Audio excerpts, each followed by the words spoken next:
काल व परवा जुन्नर तालुक्यात 2 दिवस सतत झालेल्या पावसामुळे नदी, नाले, ओढे तुडुंब भरून वाहत असून अनेक ठिकाणी शेतीचे तर काही ठिकाणी घरांचे देखील नुकसान झाले आहे. या सर्व बाबींचा जिल्हा परिषदेचे माजी सदस्य देवरामशेठ लांडे यांनी घटनास्थळी जात पाहणी करून आढावा घेतला आहे. त्याचप्रमाणे अनेक महाविद्यालयीन युवक देखील या सगळ्या कामात त्यांना मदत करत होते. जुन्नरचे तहसीलदार रवींद्र सबनीस यांनी मात्र या सगळ्या गोष्टींचा पंचनामा करून नुकसान भरपाई दिली जाईल असं देखील या ठिकाणी नमूद केलं आहे. फार मोठ्या प्रमाणामध्ये आज नुकसान खरं तर झाले आहे.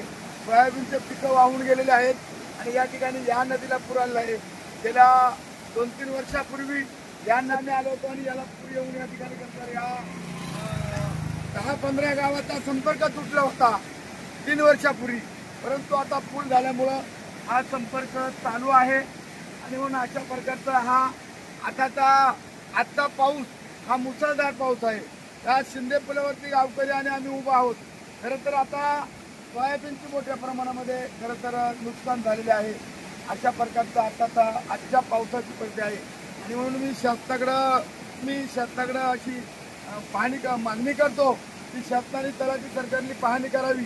ज्या ज्या शेतकऱ्यांची पुढं या अतिवृष्टीमुळे नुकसान झाले असेल, सोयाबीन वाहून गेला असेल, भात खात्या वाहून गेले असतील, बांधोळी अशा प्रकारची या ठिकाणी शासनाने करावे. हा प्रचंड याच्या नदीला पूर आलेला आहे. आम्ही आपण बघता तिकडे दृश्य आज या नदीच्या पात्राच्या बाहेर ही कडा आहे आणि नदीच्या पात्राच्या बाहेर पाणी गेल्यामुळं कडाला असलेली पिकं वाहून गेले. वरची वावरं जी मोठे वावर आहेत सोयाबीन आज खरं तर वाहून गेलेलं आहे. नुकसान झालेली आहे. काय नुकसान झाले? सोयाबीनचे नुकसान झालेले, भाताची नुकसान झालेली, वावरं फुटलेली आहे. म्हणजे वावरं बांधोळी वाहून गेली. त्याच्यामुळे ती जर बांधोळी नुकसान झाली नाही तर आज शेतकरी अडचणीमध्ये आहे. आज या ठिकाणी खरं तर हे श्याम वाघमारे साहेब आमचे मित्र हे या ठिकाणी आज आम्ही पाहणी करत असताना आम्ही आता वर आंबेहातेला चालवलो आहोत. तरी ही संपूर्ण पश्चिम भागातली हे आम्ही पाहणी करणार आहेत आणि अशा प्रकारचं हे आजचा आहे अतिवृष्टीचा पाऊस. कालपासून पाऊस हे मोठ्या प्रमाणामध्ये आहे.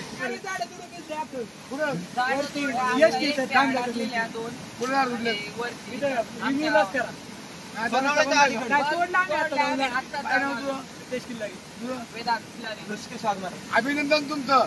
रस्त्यावरती अतिवृष्टीच्या पावसाने खरं झाडं पडली होती आणि हे तरुण कॉलेजचे विद्यार्थी जाऊन ते झाडं बाजूला केली आणि त्याच्यामुळे कोणती एसटी होती?